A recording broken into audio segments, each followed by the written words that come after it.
Morning সবাইকে, শুভ নববর্ষের শুভেচ্ছা সবাইকে। আজকে তোমাদের আমি একটা জিনিস দেখাবো, তাই এই ভিডিওটা বানাচ্ছি। এই দেখো, একটা ঝাড়বাতি দেখতে পাচ্ছ না, তাতে একটা বুলবুলি পাখি বাসা করেছে। প্রথমে বাসা করেছিল, মানিকবাবু সেটাকে ভেঙে দেয়, কারণ ঘরের ভিতরে নোংরা হবে এই কারণে। কিন্তু তারপরে ঘুরে এসে আবার বাসা করেছে।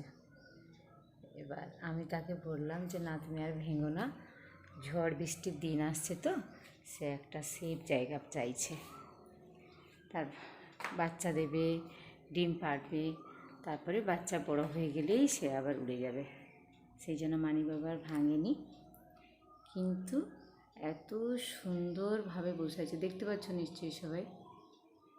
সারাক্ষণ আমাদের সঙ্গে সে সঙ্গী হয়ে গেছে। আজকে পয়লা বৈশাখে এই নতুন বুলবুলি পাখির বাসা ঝাড়বাতির উপরে আমাদের ঘরে লক্ষ্মীর আগমন বার্তা ঘোষণা করছে। খুব খুশি আমি যে আমার এই বৈঠকখানায় এতটা নিস্তব্ধ নিরিবিলি, তার মাঝে এই সুন্দর বুলবুলি পাখিটা তার বাসা বেঁধেছে। সবাই সুস্থ থাকুন, ভালো থাকুন, নতুন বছর ভালো কাটুক। আবারও গুড মর্নিং সবাইকে, শুভ নববর্ষের প্রীতি শুভেচ্ছা সবাইকে।